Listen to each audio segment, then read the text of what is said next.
it to you? Could we then just go over to the to your computer? Yeah, I mean, Let me see.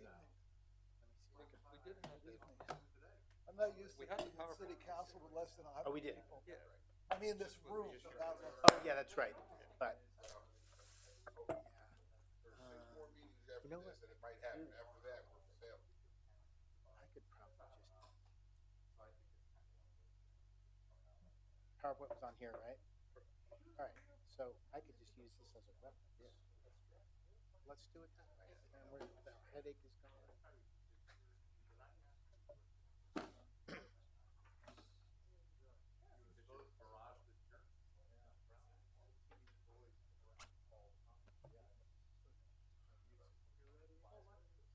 you.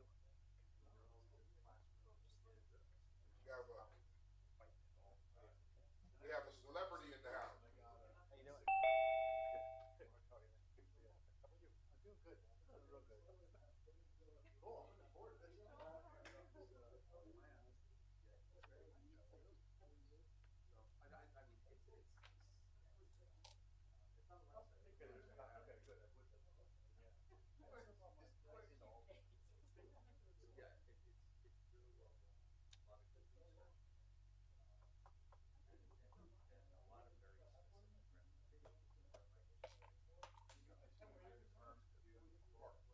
I turned it off.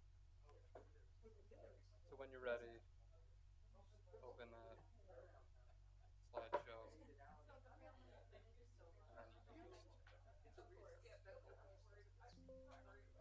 So just go to slideshow. How you doing? I know there's two presentations, that's why there's this one. Gotcha. I don't know who's going first. Okay. I think we're I first. have all my classes I'll just leave it connected. for my MDiv.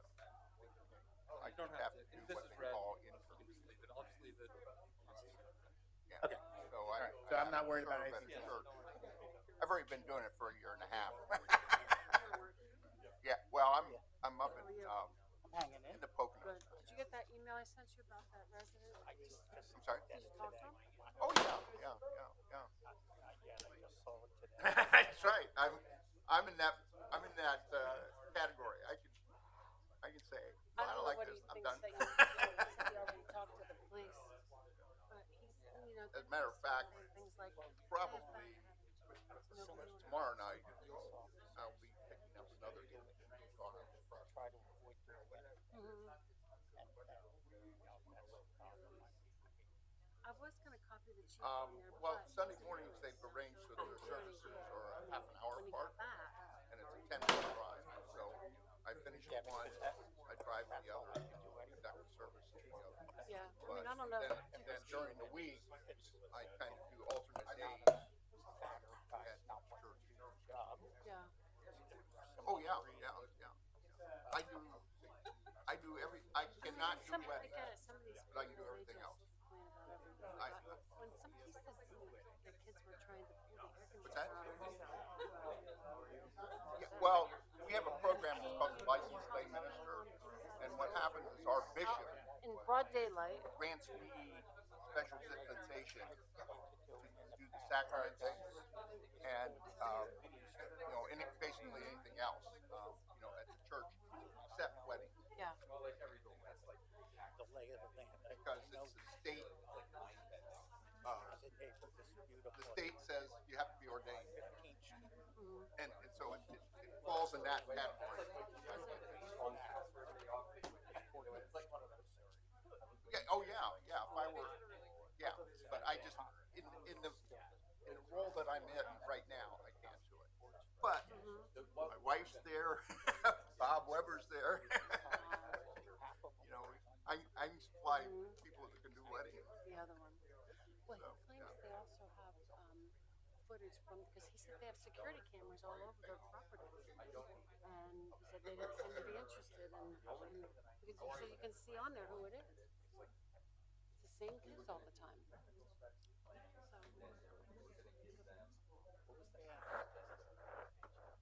Yeah. What are you? Good.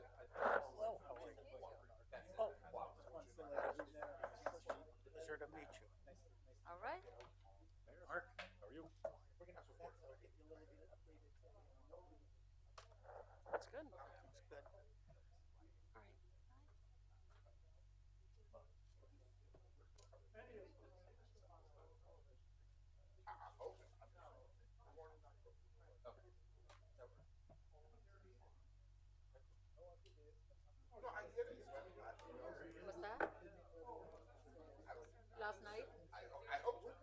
my God, yes. No, absolutely. It was fun. Yeah, no, it was fun. Yeah, yeah, it was wonderful. Like entire community like coming together. I was just surprised to see some of the people who were posting on social media. People that interact and they were eating, and I was like, really? I see you here. Oh yeah, absolutely. And everybody, that's the best part. Yeah. I think we need more of these type of events. One, two, Like it brings like diversity and so on. Did anybody say that to you about being wise?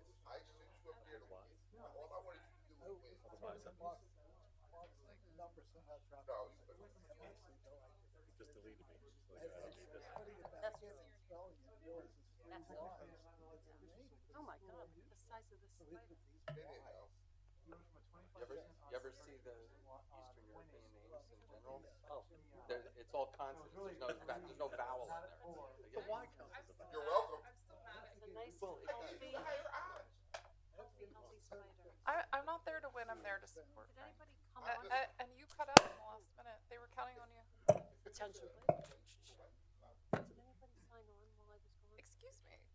Because we have people zooming in. That's what it is. When I was in dance and, gymnastics sure the mayor as would've a known. little kid, they actually told me to stick to basketball and soccer and cross country. So it was not I don't my know. forte. I was Phil? scared to death. Mayor? Yeah. Takes a little while to get over it. I'm here. Oh, Mayor's on. Yeah, there's a delay on the phone sometimes. It's 601. Phil is here as well. Thank you. Mr. It's 601.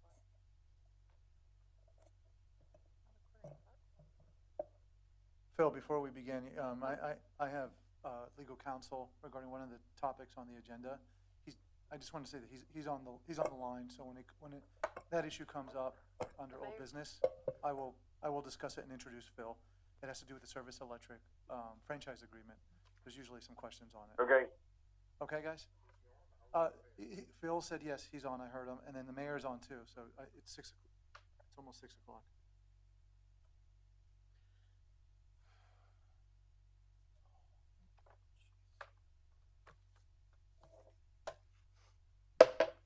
I'd like to call this stated session of City Council to order. Please rise for the invocation, followed by the pledge to the flag.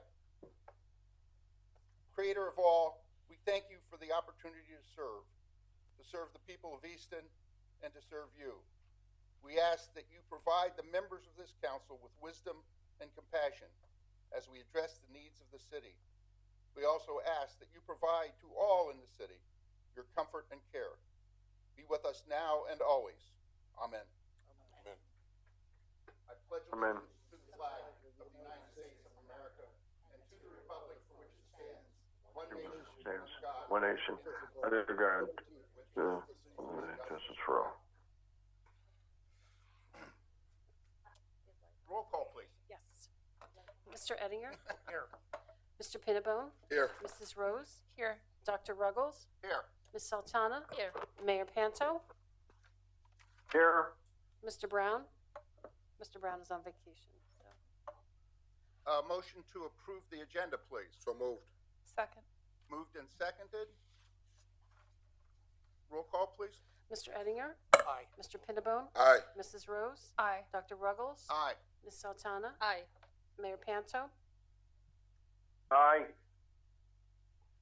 We now have two presentations, not at the same time. We gotta do action. And we'll start off with Carl Sterner, Arch Trail. We gotta do the minutes. I'm sorry? We gotta approve the minutes. I'm sorry. Just a second. I skipped over one. Motion to approve the minutes, please, moved. of the last meeting. Second.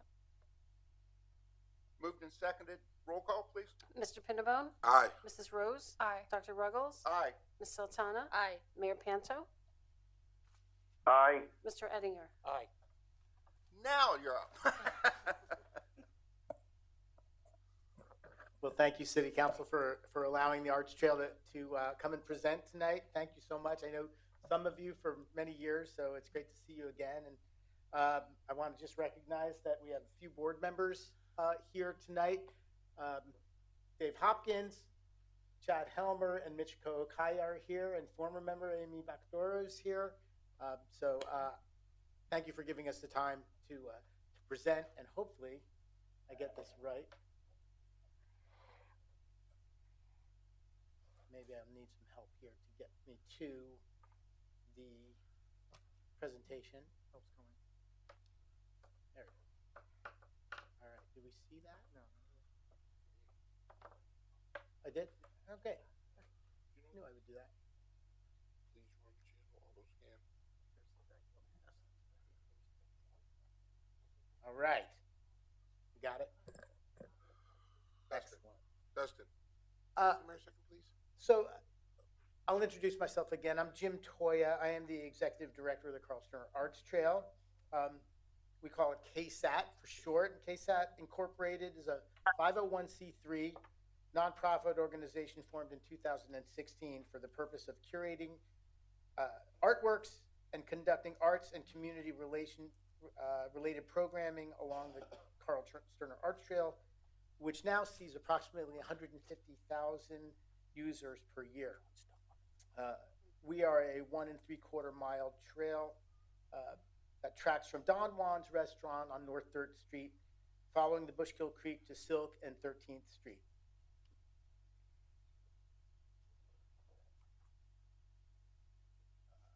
Let's see. Yes. Our mission is to foster opportunities for the community to experience the interconnectedness of art with nature, history, and health and wellness in a natural urban environment. The last time we presented to the City Council was in the summer of 2023, so it's good to be here again. And we're happy to have the opportunity to provide an update on things that we've been up to, along with some very exciting prospects on our horizon. We continue to host our annual programming events like the Young Masters Wall, Movies on the Trail, our Walk and Talk series, our Winter Solstice,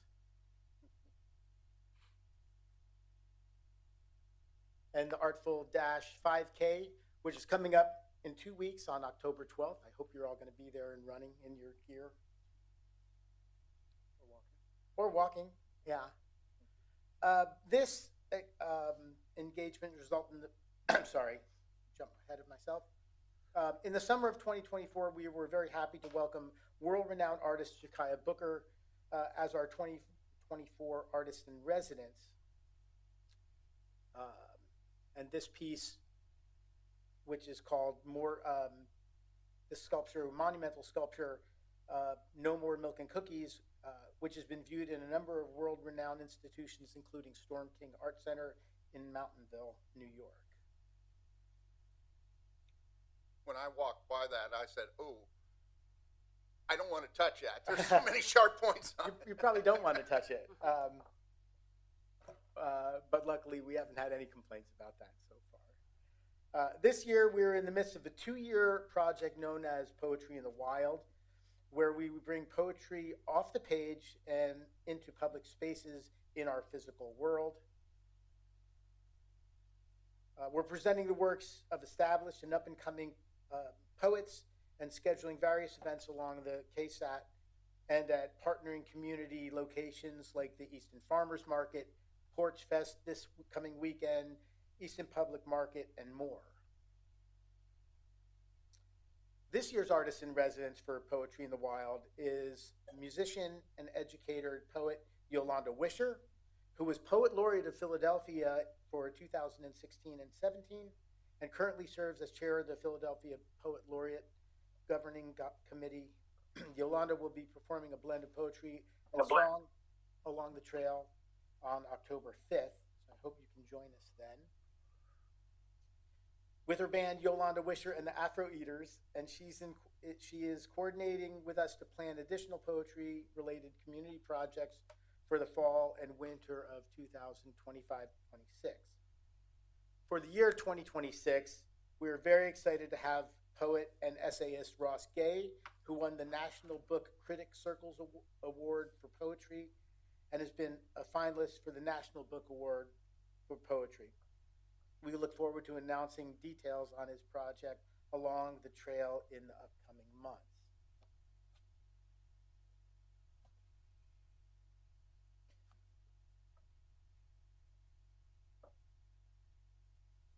Along with these actions, we wanted to share some future plans with the City Council for the KSAT to expand the positive impact we're bringing to the Lehigh Valley. So we're currently in the process of updating our strategic plan, which will lay out our goals, objectives, and specific initiatives for the next 3 to 5 years. Among those are the addition of new artworks along the trail and improvement projects that will allow us to better serve the community, as well as to establish a brick and mortar home for Carl Sterner Arts Trail incorporated somewhere in the corridor that would include a small office, meeting space, flexible space for educational purposes as a gallery and for the community for programming. In order to bring those plans to fruition, we're also going to be ramping up our fundraising efforts through a series of capital and fundraising campaigns, as well as the establishment of an endowment that would provide a more stable base for funding for the implement of our mission. So we're thrilled to have several partners who've agreed to assist us with these efforts, including former Lafayette president, college president, and Metropolitan Museum of Art CEO Dan Weiss. Dan and others have been instrumental in helping us think strategically about the future of the trail and KSAT Incorporated as an organization. And we're really looking forward to working with Dan and other partners to further refine and put those plans to action. Dan recently visited Easton and Mayor Panto to tour the KSAT and met with the mayor and former Mayor Phil Mittman, who I know is here today. You didn't know you were going to be in this presentation, did you? Another wonderful supporter of the trail.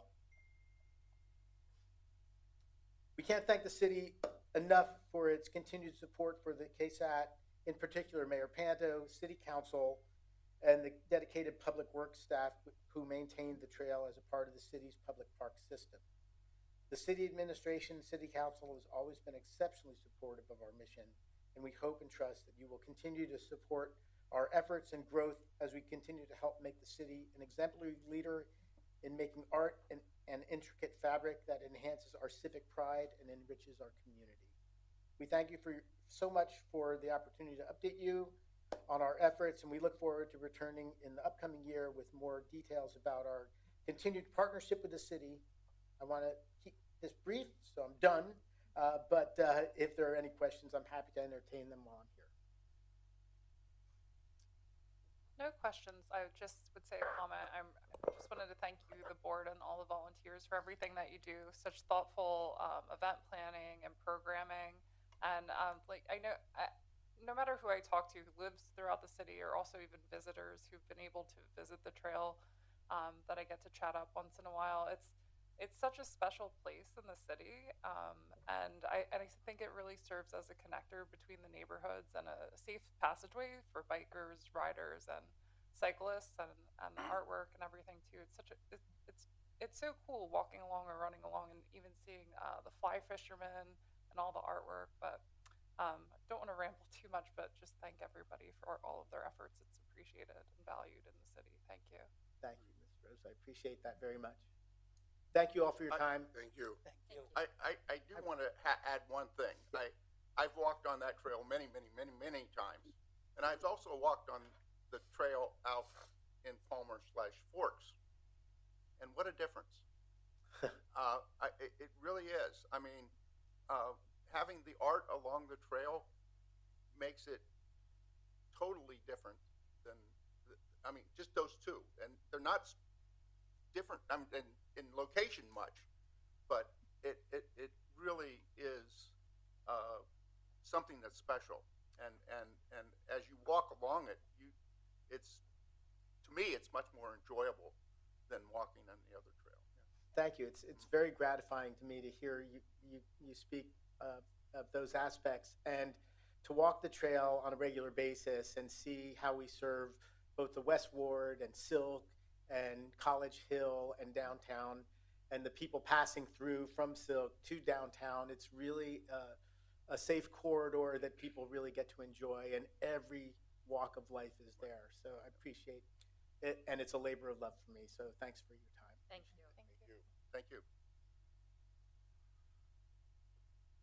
Okay, next up is the Easton Safe Streets.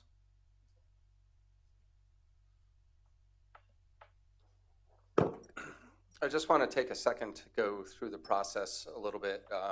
We started this at the beginning of the year.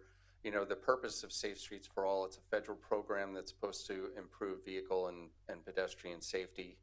It's sort of a bear of a program to get through. We went out for an RFP, and Michael Baker International was the firm we selected. They had a tremendous amount of experience.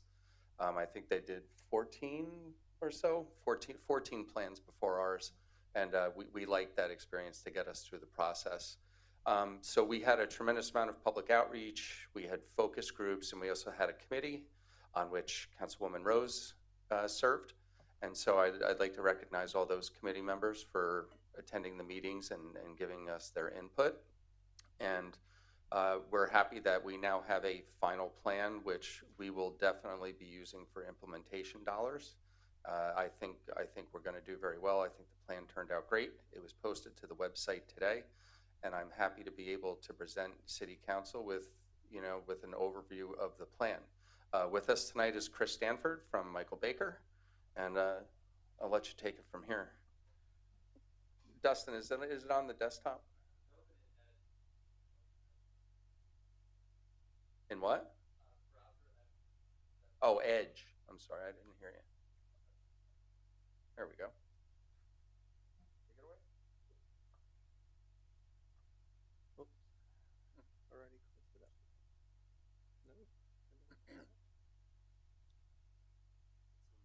Yep, I think I got it. I was trying to, I'll just leave it as is. Good evening. My name is Chris Stanford. I'm a professional engineer and certified planner with Michael Baker out of the Allentown office, and happy to be here to present an overview of the Safe Streets for All plan. Let's see. Page down, is that the easiest way to do this? Yes, not.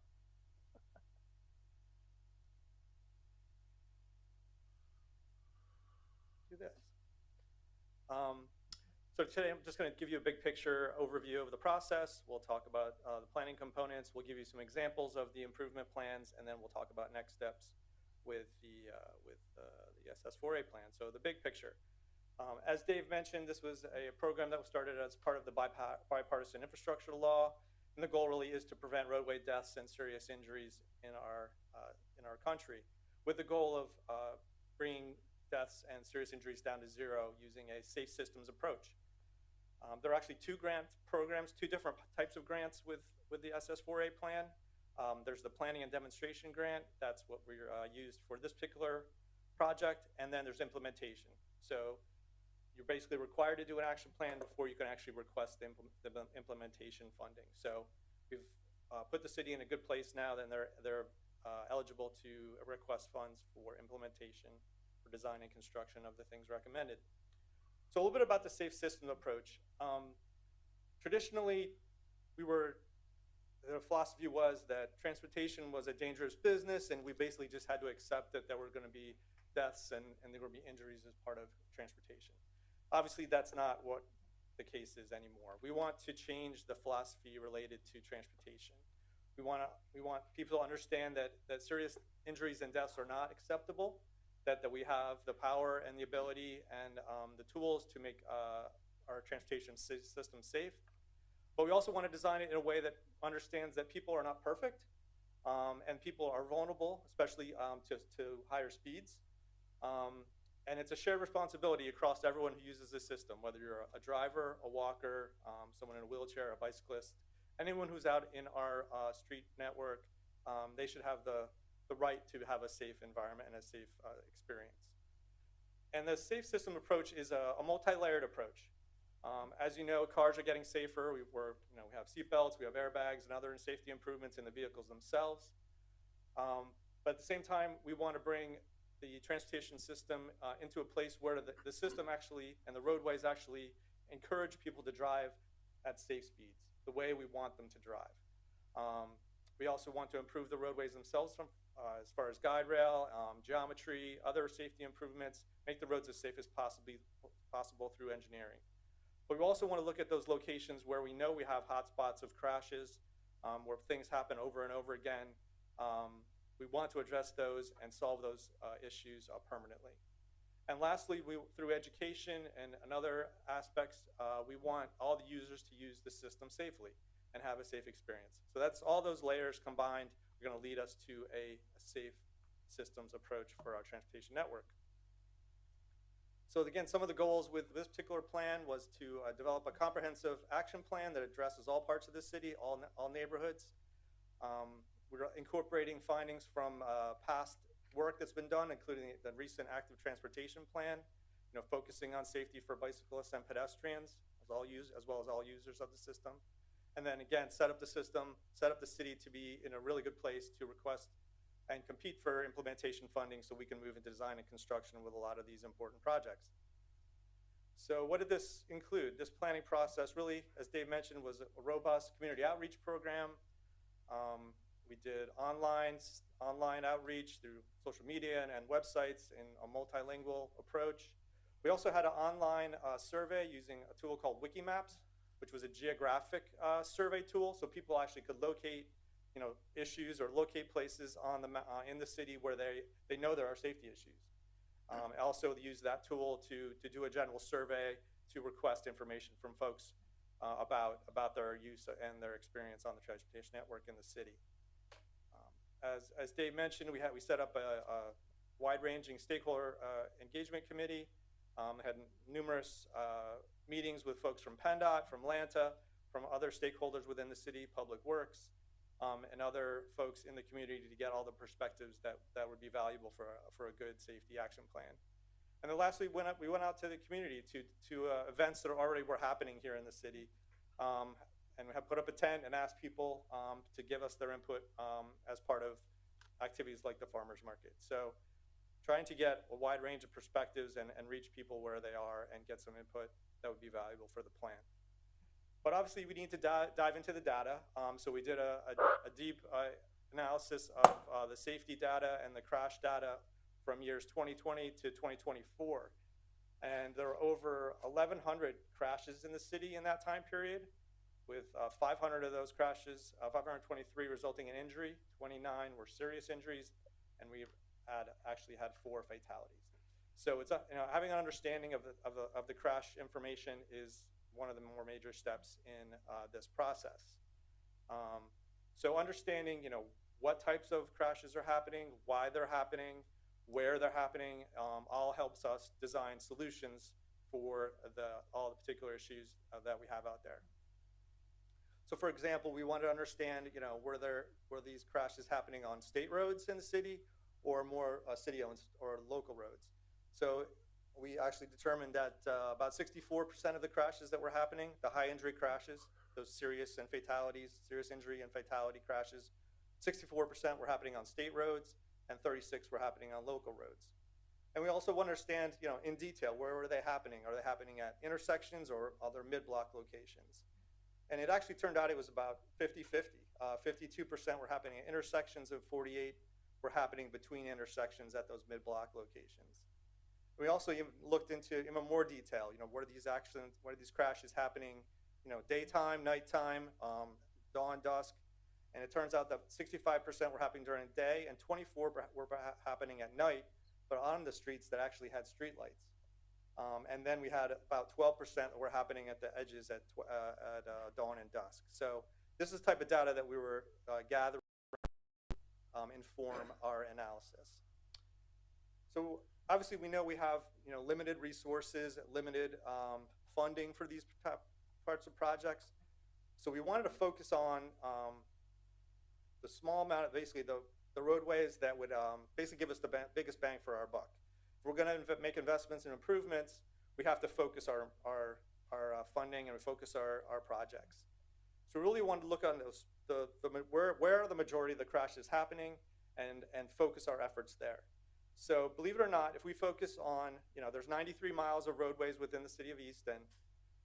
There's actually 15 miles out of that 93, almost 80% of the crashes are happening. So on this map, you can see outlined there, those are the 15 miles of roadway within the city where virtually 80% of the high injury crashes are happening.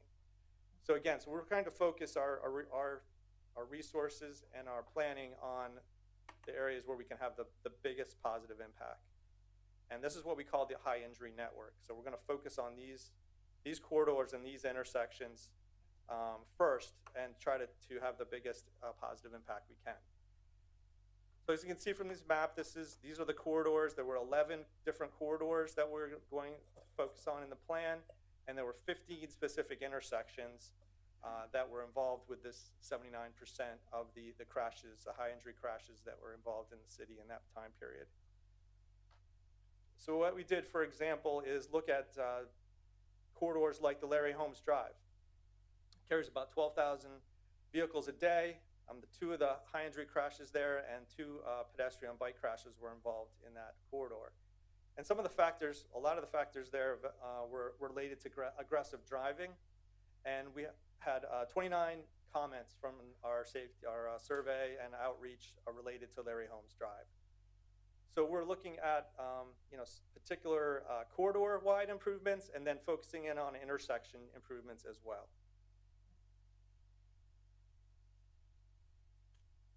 So for example, some of the improvements, and again, we're looking at a whole level, whole toolbox of improvements that we will layer on top of each other that will help us address all the different safety concerns in the corridor. And a lot of the corridor, especially on Larry Holmes, we have pedestrian-related challenges. So we're looking at different tools like curb extensions or bump outs with intersection daylighting, which is basically clearing out the corners and pushing it back parking or legal parking away from the intersection. So we have good visibility for pedestrians and for motor vehicles turning in both directions. Utilizing high visibility crosswalks, considering raised crosswalks, which is basically a speed bump with a crosswalk on top of it, otherwise known as a speed table. Considering things like pedestrian refuge islands and improved street lighting at locations where crossings are happening. We're also considering tools like a rectangular rapid flashing beacon, which is a strobe light system that is user activated that would warn vehicles when they're motorists, then when pedestrians are crossing at certain locations. And we also zoomed in on intersections like 3rd and Larry Holmes, which we know is a very busy intersection in the city from a traffic point of view as well as a pedestrian activity point of view. So again, we're looking at trying to implement a host of countermeasures, also including improvements at the signal, utilizing things like a leading pedestrian interval, which is basically a partial red phase that allows pedestrians to get themselves established in a crosswalk before any vehicles are moving. Things like those kind of improvements, making signals easier to see with retroreflective backplates. And also looking at potential major improvements like the implementation of a multi-lane roundabout. This is not your traditional New Jersey traffic circle. This is a modern roundabout that's designed at low speeds for higher safety. In this concept, we were actually looking into having some right turn bypass lanes, so folks that are making specific right turns would almost have a free flow movement through this intersection. And again, more pedestrian safety elements like new crosswalks, new ADA ramps, lighting, and other improvements like that. And why are we talking about roundabouts? They have a lot of safety improvements, a lot of safety benefits. They're designed typically to operate between 25 and 30 miles an hour. So if there are any crashes, they're intrinsically less severe. They also have improved pedestrian safety, and they have significantly less conflict points than a traditional intersection. You can see on the image on the right, all the red dots are places where two vehicles could actually intersect each other for a crash. 32 locations in a conventional four-way intersection for conflict points. And then for pedestrians, it's 24 locations where they could potentially have a conflict with a vehicle. You see on the left, roundabouts, those numbers go down to 8 conflict points for vehicles and 8 conflict points for pedestrians. Significantly less potential for conflicts. And the way roundabouts are designed, they're intrinsically a traffic calming element. They've been proven across the country and also obviously around the world. Europe, they're used extensively. And they're starting to be used more and more locally. If anyone's familiar with the 222 corridor out towards Kutztown, they've been implemented successfully out there, and they're becoming more frequent throughout the area. And really, lastly, they actually function better than a traditional intersection from a traffic point of view. They actually move more traffic, more cars on a regular basis than a traditional intersection. And they really have less vehicle delays for everyone at the intersection. So it's definitely a great tool that we're recommending for this location. This was our artistic rendering of what that roundabout could look like. So you see it could fit in very well. We're showing the new apartment building that's obviously in construction right next door here. And it really could fit in well and have significant safety improvements and traffic improvements for the city. One more view from a slightly different angle, and then here's a view from street level. Can you go back to that last one? Sure.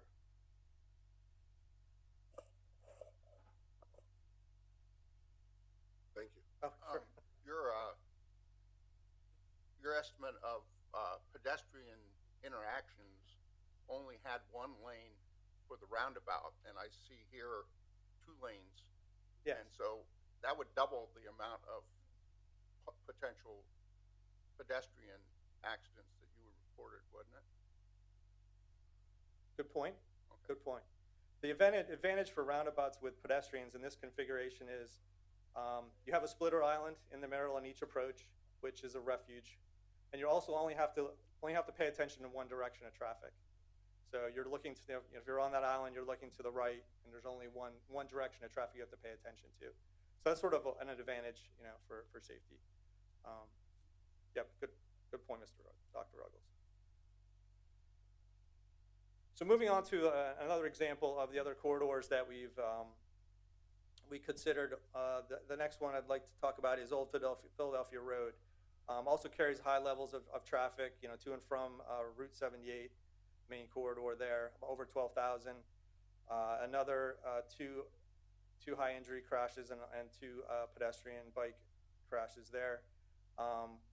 We've seen high aggressive driving as well as a lot of input from the public recommending improvements in this corridor.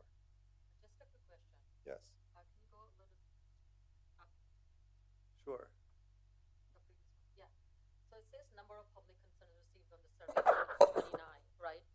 Is that what that you mentioned in crash history and the factors that made up like of 29, or you have like? These are just comments that we got through surveys or through the Wikimap tool that people identified locations in that corridor or had a concern on that corridor. Yeah, but the concern are depend on high injury and involved a pedestrian. These are the concerns, or you have Just generally. Just general. Yeah, Okay. yeah. All right. Thank you. We try to capture all of them. Try to look at the safety data as well as look at what people's lived experience has been. Were there near misses? Do they know about a potentially unsafe area? So try to combine those things to focus our work. Okay. Thank you. Yeah, no problem.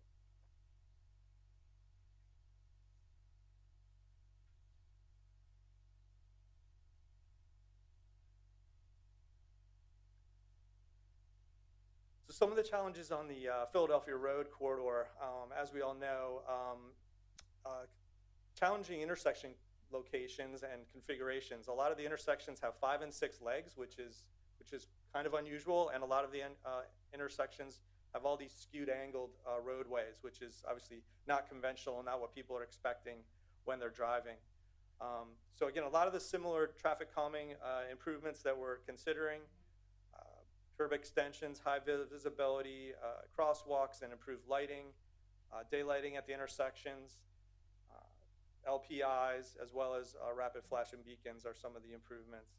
We're also looking at some minor geometry improvements to try to encourage traffic calming and lower speeds. So this is one intersection that we looked at, which was Grant, Davis, and Philadelphia Road.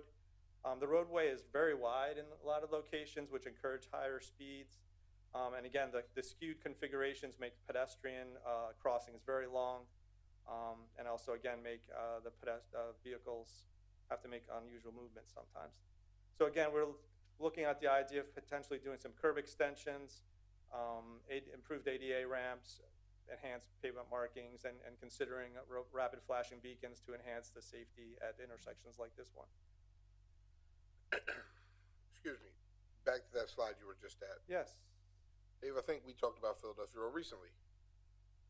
I mean, I like what you're proposing, but I really believe we need to do something. I know PennDOT has to be involved to slow the vehicles down. I mean, it's not, I don't think it's quite a quarter mile, but it's a long way. Mm-hmm. And even with the bump outs and putting people up, when we got cars going 50, 60 miles an hour, I'm just putting residents or pedestrians closer into the middle of the street from the bump outs. Is there any way with this type of investment we can get PennDOT to, I don't know, stoplight or stop signs or something to break the speed up? Yeah, there's definitely a conversation that can be had with PennDOT. They're actually advancing a project on St. John Street, that section where it's like 4 lane divided. There's a project, I believe it's underway now, or it's starting design. That's in a similar corridor. But yeah, PennDOT actually is very receptive for those kind of conversations anymore. The idea is really, when you have very wide roadways, it almost subconsciously encourages you to go faster. When you make the roadways narrower, sort of make like side friction or more friction, and it actually psychologically you want to slow down. But there are a lot of other things that we consider. I mean, Philadelphia is using speed cushions, basically temporary speed bumps, big rubber speed bumps that they're using on the roadways. That they are or they will? They are. They've put them in all over the place. On what part of Philadelphia? We've been told that PennDOT does, in this sector doesn't allow those. And so that's been our, and I was going to ask you a question you had mentioned earlier, and I think this addresses what you just had, is you were talking about raised crosswalks, which is a similar type of device. I mean, does PennDOT allow that? They do. They're slowly changing their ways. They're slowly buying into this idea that safety is more important than speed and moving cars. Large numbers of cars. Yes. You said they have speed cushions? That's what they call them. Yeah. What exactly is that? It's like a Rubber speed bump. Yeah. For lack of a better word. Yeah. On Philadelphia Road? Yeah. No. I'm there every day. No. In the city of Philadelphia. Oh, in Philadelphia. Yes, I'm sorry. sorry. So I was like, wait a minute. No, I'm just saying on other places. Even the city of City of Allentown is going to be installing some, even on Hamilton Street, which is a state road. Right. So again, PennDOT's becoming more receptive to these safety improvements. The biggest concern I have, and Dave and I have been speaking about it, is Philadelphia Road, 10th Street, and Nesquehoning. They have long quarter-mile runs, no stop sign, and the cars just go. I mean, we just had another accident on 10th and Ferry on Saturday. We're getting a report on accidents there. Those are, I think, the strips that we got to break up somehow. And I don't know if we can incorporate in the Safe Street Plan, Dave, when we go to PennDOT and help us to get PennDOT to focus on those roadways.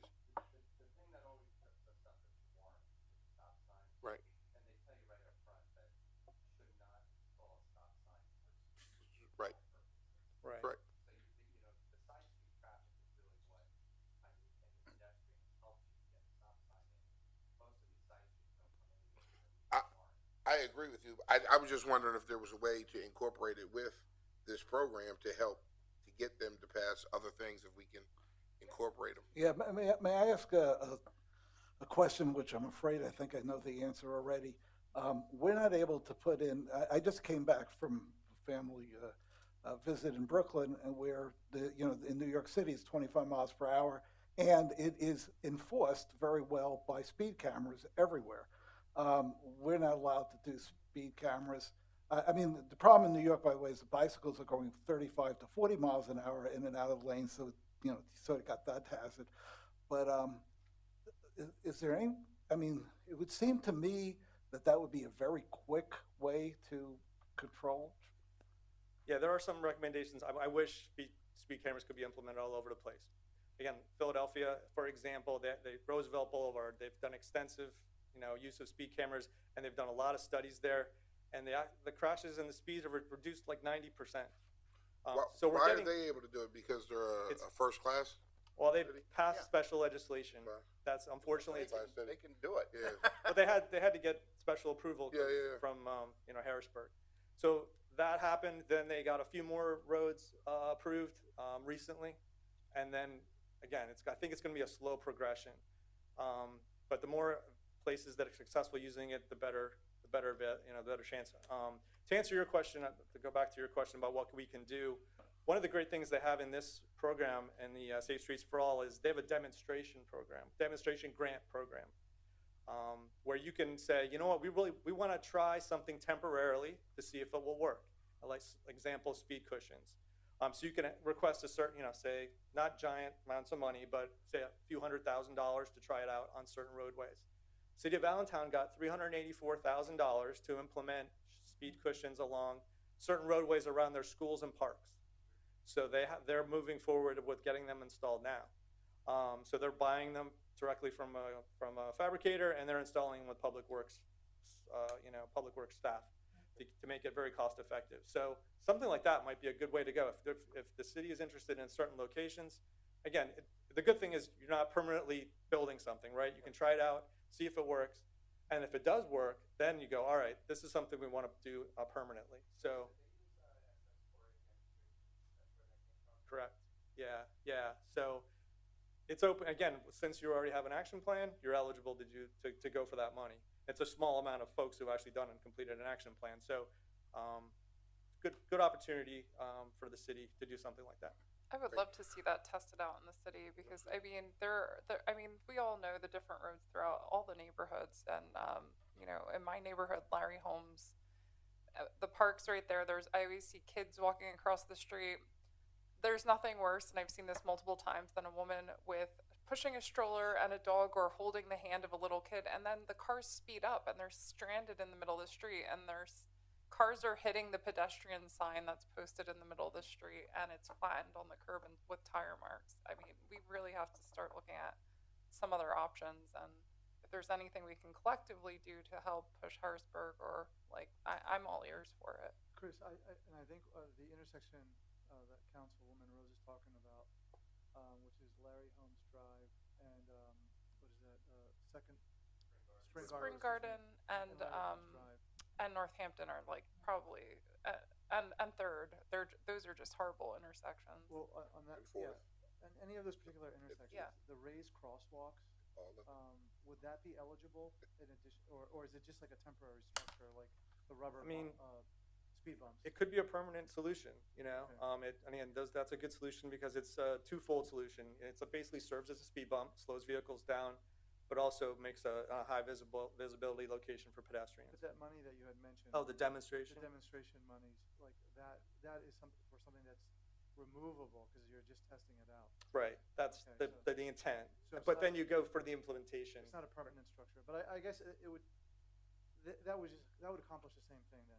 You put a like those rubber. Right. You know. You could even do, I think they actually make them that are like a speed Gotcha. table, Gotcha. raised crosswalk. Okay. No, but to answer your question, the idea is you do something temporarily with the demo money, Yeah. figure out it works, go back for the implementation money to do something So it permanently. doesn't have to be like a speed bump. It could also be to simulate a raised crosswalk. That was Yeah, that could be a possibility. perfect. Yeah. Okay. Any other questions? Yeah, so we're basically wrapping up. We've basically finished the plan. It was posted on the city website today. I believe it'll be distributed for review to the council and to anyone who really wants to review it. And the idea, I believe, Dave, is that in the near future, after you've had a chance to look at it, I think the idea is we would request adoption of the SS4A plan as something the city wants to incorporate into in their planning documentation, and then move forward with, potentially move forward with some additional grant opportunities, as well as demonstration and implementation grants. Dave, is the SS4A online yet? It is already online. Okay. Thank you. Yeah, so thank you very much. Any other questions? I'll be happy to answer. Thank you. Thank All you. right, thank you very much. Okay, moving along, this is our point in the meeting where we have public comment on any agenda items. Does anybody have any comments on agenda items tonight? Seeing none, we will move on to the consent agenda. We have 4 addresses up for certificates of appropriateness. 390 Larry Holmes Drive, 355 Spring Garden Street, 252 Spring Garden Street, and 139 to 41 Spring Garden Street. I'll accept a motion. Motion. Second. I'd like to know Moved what and Ms. Rose seconded. is doing over there on that block of Spring Garden Street. Got a lot going on over there. Cleaning it up. Moved and seconded. Discussion. Roll call. Okay. Mr. Ettinger? Aye. Mayor Panto? Mr. Pinnabone? Aye. Mrs. Rose? Aye. Aye. Thank you. Dr. Ruggles? Aye. Ms. Sultana? Aye. We have no reports received by council for this session. We'll move on to reports from committees. Councilman Brown is not here, but I'll ask if there's anything from finance that you'd like to bring up. I don't believe so. I You think weren't just- prepped, I know, for this, so I'm sorry. No, that's okay. We have a few items on the agenda. One is a note. We have a budget amendment, and the MMOs for next year are on there. So as they come up, and if we want to discuss at that point. Thank you. Okay, moving along, economic development, Councilman Pittibone. Thank you. So the department prepared a presentation outlining planned projects, and it presented in Harrisburg to funding agents at the Blueprint Community Summit in Harrisburg. These are some of the projects they hope to get funded for the South Side under the Blueprint umbrella. We have no grant updates. Community involvement. Met with a group working to program Greenways and Trails Conference in Easton in 2026. Met with the Community First Fund to discuss potential for further collaboration in the city. Attended Rio's grand opening. Finalized programs and events for the Easton Winter Village. And this morning, the Lehigh Valley Building Trades hosted their annual candidate breakfast here in Easton at the Grand Eastonian, which is important because they usually every year go between Allentown and Bethlehem back and forth. This is the first year we got them to come to Easton, so that was a great thing. That's all I have. Thank you very much. Planning and codes, Councilwoman Rose. Thank you. Last week's special zoning hearing for the Wood Avenue warehouse lasted about 4 hours. It has been continued. They decided to continue the meeting to next month. The date, I don't think the date has been set, has it? No, not yet. Not, okay, so everyone can stay tuned for the date for the next zoning hearing. The Planning Commission meeting, normally it would be held next week, but it was moved to October 15th due to the Jewish holiday. The agenda is not out on the website, but it will be closer to that October 15th meeting date. And then I just wanted to mention last weekend I attended the Latin Festival at Riverside Park. It was a really, my hat's off to the organizers and volunteers. They did such a great job.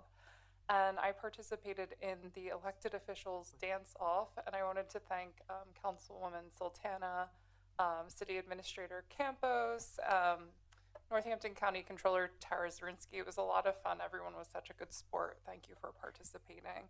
That was sponsored by the Easton Business Association. Also wanted to thank them for sponsoring along with the other sponsors. And I also attended the 11th annual and final tea dance at Cabinet, and I wanted to thank DJ Brad Scott for all of his work on that event. Sad to see it go away, but it was a nice send-off. That's all I have. Thank you. I'll report on public safety. I have no report, so we'll move on to public works. Councilman Ettinger? Thank you, Dr. Ruggles. I do not have a report. I do, however, have 3 resolutions that I'm going to be moving as well as 2 ordinances. Okay, thank you very much. Administration, Councilwoman Santana. Thank you.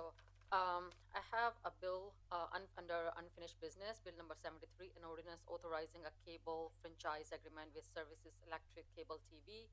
And I have 3 resolutions under new businesses. Resolution authorizing the city administration to auction city-owned items, and E, resolution approving the addition of job description for the position of maintenance mechanic foreman, and number F, resolution approving salary wage for the position of maintenance mechanic foreman. That's all I have. Thank you. Moving on to the solicitor. Thank you. Mr. Lisanicki had mentioned that one of the items on your agenda is the resolution involving a tax revenue anticipation note, which is essentially a methodology by which the city covers its cash flow till the end of the year. I just want to point out, and I believe it's been distributed to you, the actual resolution you'll be voting on has some differences from what was in your original package. I do not deem it necessary to re-advertise or postpone it because while every legal term has substance of importance, for purposes of notice to the public, these were tweaks that Mr. Lisanicki got last-minute advice from our consultant who put this together. It does not change in any way the percentage. In fact, what it does is it actually helps keep it controlled and reduced by adding in that a provision that states the city's not borrowing more than 10 million. The actual note is for 3.5. So I just wanted to let you know that even though this is technically what you're going to vote for on the resolution is not the same as was in your package that was distributed over the weekend, the nature of the changes are such that I do not believe there's any need to postpone voting on it. Thank you. No, I have no other report. Okay. Report of the mayor. Are you there? I have the report. Thank you. City administrator. I'm just going to save my comments. We have Attorney Phil Fraga, who will answer any questions regarding the cable franchise agreement that's coming up under unfinished business. That's the only comment I wanted to make. Okay. Thank you very much. We do have one letter of correspondence from the governor who, and I'll just summarize quickly. We are having the United States is having a path set out for I guess, traveling between New York City, Washington, and out in western Pennsylvania at each of the 3 sites that occurred on 9/11. And there's going to be an actual path for people to converse or go around on that, and it requires signage. And he wrote a letter just asking us to be as accommodating as possible in providing that signage for that future thing. It's to celebrate the 25th anniversary, which occurs next September 11th. So that's just going to be coming online for council probably next year. But I'll accept that correspondence. Moving on, unfinished business. Bill number 73, an ordinance authorizing a cable franchise agreement with Service Electric Cable TV. So moved. Second. Moved and seconded. Any discussion? Any questions, Dr. Ruggles? You have brought up some questions in the past. I was expecting some today.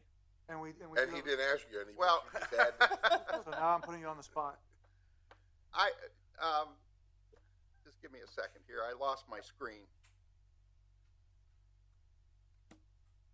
I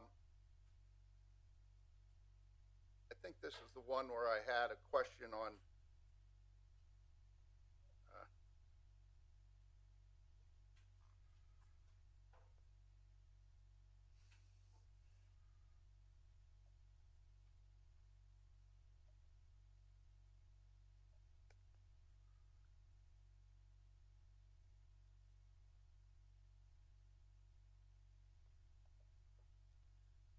in the,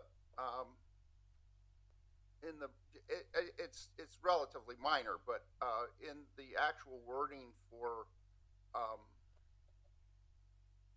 the ordinance, believe, back up there.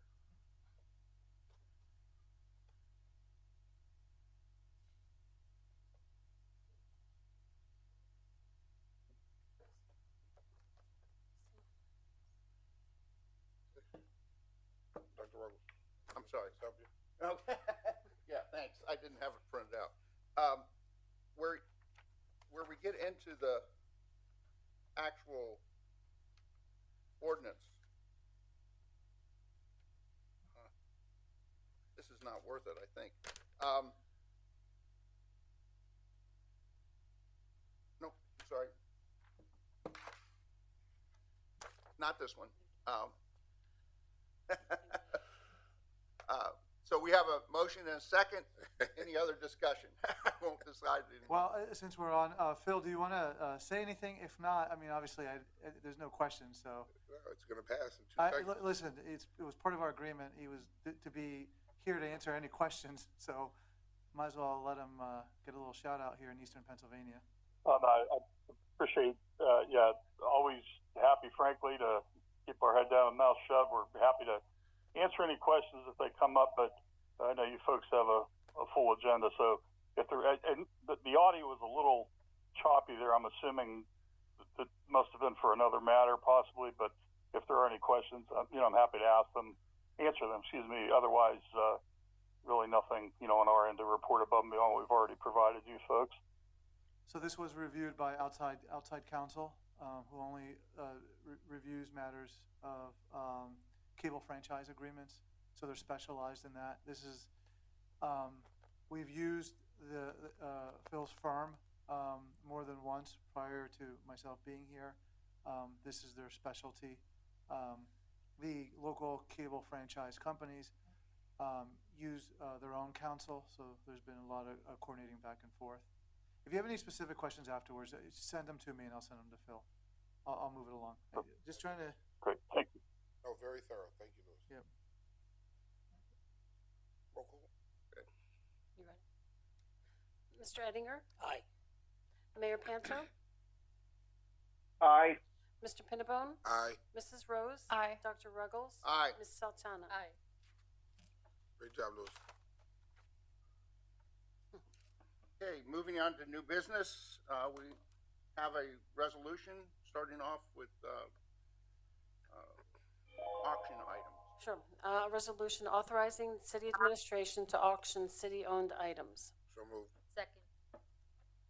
Any discussion? Roll call, please. Mayor Panto? Aye. Mr. Pinnabone? Aye. Mrs. Rose? Aye. Dr. Ruggles? Aye. Ms. Sultana? Aye. Mr. Ettinger? Aye. Resolution authorizing Easton DCED to apply for Lehigh, Northampton, and Monroe County local shares. So moved. Second. And a second. Any discussion? Roll call, please. Mr. Pinnabone? Aye. Mrs. Rose? Aye. Dr. Ruggles? Aye. Ms. Sultana? Aye. Mr. Ettinger? Aye. And Mayor Panto. Aye. A resolution authorizing the 2025 tax revenue anticipation note. So moved. Second. Okay, so this is Attorney Scheer. This is the one that you referred to earlier, that this is what was distributed to us right prior to the meeting. Yes. Just want to make sure everybody recognized what they're voting on. So, okay. Dr. Ruggles. Yes. If I may, I'm voting yes on it. I know it's needed business. This $5 million is going to cover 15, 20 grants. The problem I have is with the state. We still don't have a budget going into October. And I don't think it'll happen, but God forbid they cut funding or cut out on grants. We don't recoup this $5 million that we're taking out of our budget to cover it. So that's a concern of mine, and I'm hoping the state will get together and do their job and get it passed sooner than later. But I will vote on it. This is not the green anticipation note. This is a tax and revenue anticipation note. At the next meeting, we will have a grant anticipation note introduced. So this is a temporary placeholder for funding. The grant anticipation process is a bit more lengthy, and so we are putting this in place first. Any monies that need to be used for cash flowing through the end, because they are in essence for support of upcoming grants, either grants that we're working on currently, and I believe the total number that we have is about $6 million worth of grants we're working on, or we will be working on shortly. And as you all know, we very often, if not always, have to front the money on those grants, and so cash flowing $6 million is, can get a little tricky. So we're using this as a temporary step until we get the grant anticipation note. Which I know this common practice, which I usually don't have an issue with because the grants are there, everything's been approved. Right now, we don't know what's getting approved, what's getting cut, or anything. So that's just why it raises concern. And you're right, and part of the monies, which is still a seven-figure sum, is for the pension, the pension. Pension. Right. Yeah, the pension money that the state aid Which that we is receive. $2 million Right. or more. Right, so, and that to your point is what's being held up. Right. But again, we don't know what's going to come down when it comes down. That's just a concern. I'm moving forward. Obviously, we have to do it. I'm just saying it's a concern because we don't know what they're going to come with. So it's a concern because not only is Easton in this predicament, but many organizations throughout the Commonwealth are also in this predicament. Right. So they're going out and also seeking loans. Right. Right. We have a tool. It's called a TRAN or a GAN, but it's still going to cost the city interest. Right. So we're going to be paying money on this. So it's an expense. Right. Absolutely. That's all. Okay. Roll call, please. Mrs. Rose? I would agree that the state budget is hurting communities. The grant anticipation note is much more difficult. Very simply, if we don't get the grant, we don't spend the money. It's a reimbursement grant, so I'm not concerned about the grant anticipation note, but this is a tax anticipation note, which mainly is going to cover the $2 million they owe us in pension funds, which we would normally have by now, and it has created a cash flow problem. But, Mr. Pinbone, you're absolutely right. If we decided not to do a budget, we would be in jeopardy of the state taking us to court to get a budget. Right. We can't do that the other way around. You're right, unfortunately. Roll call. Thank you. Mrs. Rose? Aye. Dr. Ruggles? Aye. Ms. Sultana? Aye. Mr. Ettinger? Aye. Mayor Panto? Aye. Mr. Pinnabone? Aye. A resolution approving a 3-year fixed cost agreement with Constellation Energy. So moved. Second. Moved and seconded. Any discussion? Roll call, please. Dr. Ruggles? Aye. Ms. Sultana? Aye. Mr. Ettinger? Aye. Mayor Panto? I would just like to say that this is another program that is brought to you by the Pennsylvania Municipal League. Mr. Pinnabone? Aye. And Mrs. Rose? Aye. A resolution approving the addition of a job description for the position of maintenance mechanic foreman. So So moved. moved. Second. Moved and seconded. Any discussion? Seeing none. Roll call, please. Ms. Sultana? Aye. Mr. Ettinger? Aye. Mayor Panto? Aye. Mr. Pinnabone? Aye. Mrs. Rose? Aye. Dr. Ruggles? Aye.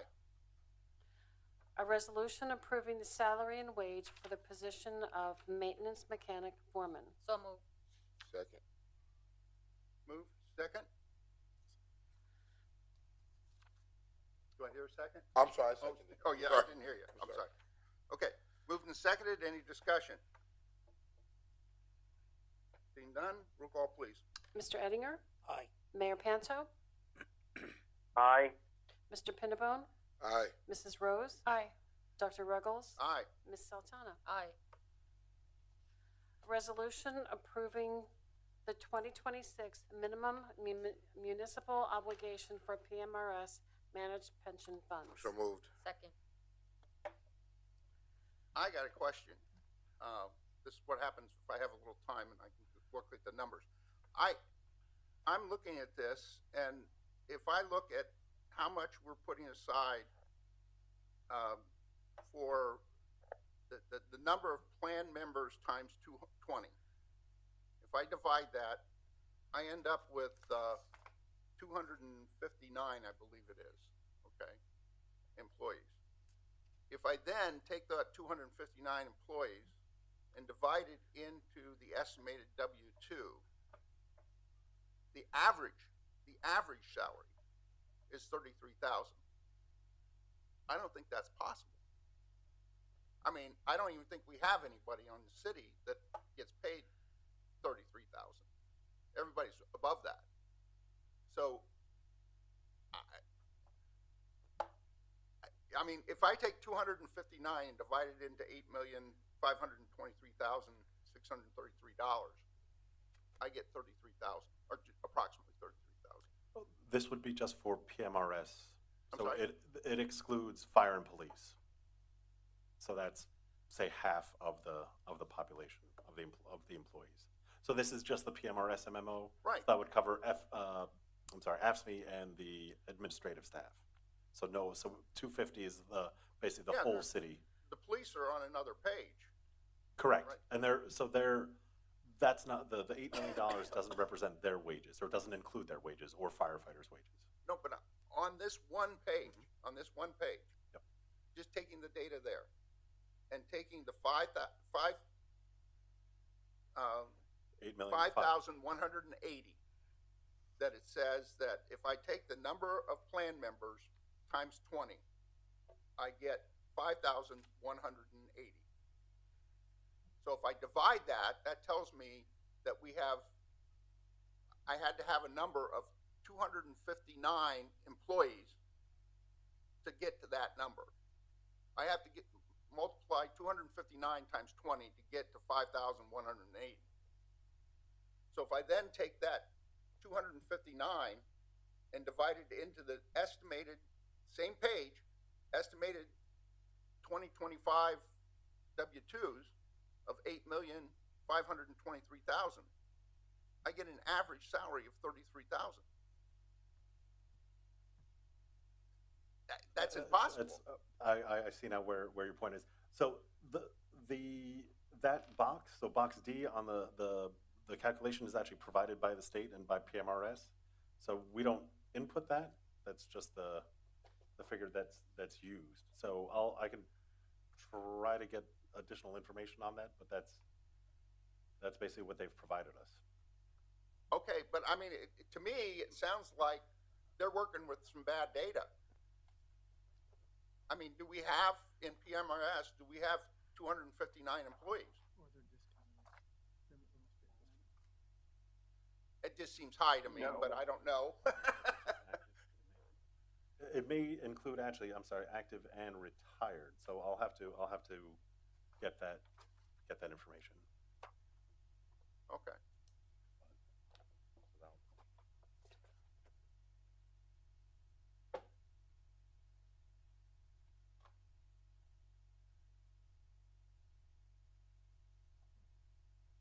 Any other questions? Okay, we'll go with the roll call. Mr. Pinnabone? Aye. Mrs. Rose? Aye. Dr. Ruggles? Aye. Ms. Sultana? Aye. Mr. Ettinger? Mayor Panto? Aye. A resolution approving the 2026 minimum municipal obligations for city-managed pension funds. So moved. Second. Moved and seconded. Any questions? Roll call, please. Mrs. Rose? Aye. Dr. Ruggles? Aye. Ms. Sultana? Aye. Mr. Ettinger? Aye. Mayor Panto? Aye. Mr. Pinnabone? Aye. And we have 4 bills to be introduced. Bill number 74, an ordinance approving a loading zone located on Pine Street next to the Alpha Building. So moved. So introduced. I'm sorry, that was yours. Bill number 75, an ordinance approving a loading zone located on North 4th Street next to the National Building. So introduced. Can I just comment on this? I commented on this before, and I don't. Is this loading zone right by the intersection of Northampton? Is it up that close, or is that where it's at? I don't understand why that can't be over on Northampton Street. And we make room there then for people to go straight on, heading south on Fourth. The right lane can go straight, and we can have a turn lane going south on Fourth so that people can turn and go on Northampton. We looked into that. I'm sorry? We looked into that. We can't get a turn lane there Why not? because you lose all the parking. Because what? You'd lose all the parking.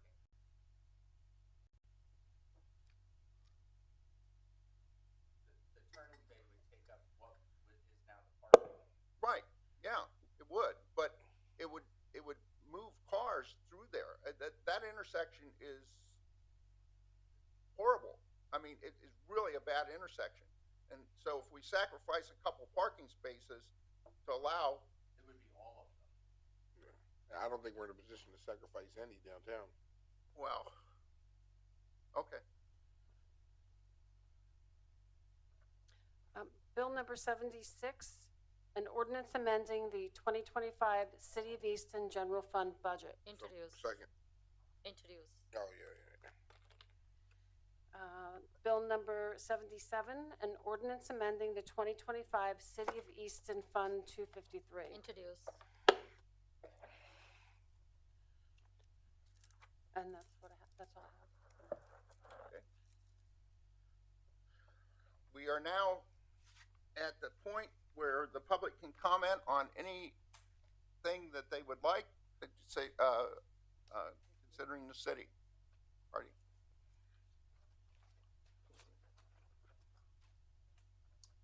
Artie Ravitz, 144 Church Street in Easton. I'd like to know what resolution authorizing Easton DCED with Lehigh, Northampton, and Monroe County is about. Anyone know that? Number B under the They're new business. grants. I believe it's to apply for grants, right? Yeah. Apply for Yeah, grants. I'm sorry, Artie. Okay, Yeah, it's partner for grants. okay, just a partner for grants, I got it. And I wanted to ask Lewis if he has any more information on the parking, expanded parking downtown Easton. I do not have any more information as of right now, but there is more detail forthcoming in the mayor's budget. And actually, there's going to be some planned meetings in the community with business associations regarding parking. Okay. Same update as I saw you the other day at 5 in the morning. I did see him. It was like 5:30 at Wawa. I was impressed. You were coming from working out. Yeah. Okay, last thing I have to say. I think council has to think about the future, and the future I see is there are going to be a lot of people hungry in Easton in November, December, January, and February, and I think you should think about some sort of soup kitchen, which I think was very effective in the Depression era, and I think we might have another possible recession or something that may have a lot of people needing to eat lunch, a solid lunch of soup or something that's pretty nourishing. So I'd like you to consider that because that's what I see in the future. Okay, Artie, thanks. I think a lot of us are working with the local food banks, and I think they really, my thoughts on it are to support the efforts of Safe Harbor. They need lunch providers right now. I know they've been doing call outs for that, and our local food banks as well. I know I'm on the board of Community Action and Second Harvest Food Bank. You know, it's pretty alarming to see empty shelves there when they've always been full in the past. So I'm worried about more people lining up outside. That's what I'm worried about. and I mean, there are more than ever. It's not just, you know, a local problem, it's a national problem, but all of our local nonprofits that are doing that work need our support right now more than ever. So I think that's a great place to start too. United Methodist Church on Berwick and Sites are going to start opening up for food. Plus, they're going to expand their warming shelter as is Shiloh. And the Muslim Association on 10th and Lehigh wants to do food and things, and I was able to secure them a hood for their kitchen. So now they're going to be able to, they want to provide in the Westward as well. Great. Okay. Anybody else? Seeing none, I'll entertain a motion to adjourn. Second. Second. Motion, second. Third. Roll call, please. Yeah, buonanotte. Dr. Ruggles? Aye. Ms. Sultana? Aye. Mayor Panto? Aye. Mr. Eddinger? Aye. Mr. Pinnabone? Aye. And Mrs. Rose? Aye. Thank you, Thank too. you. Before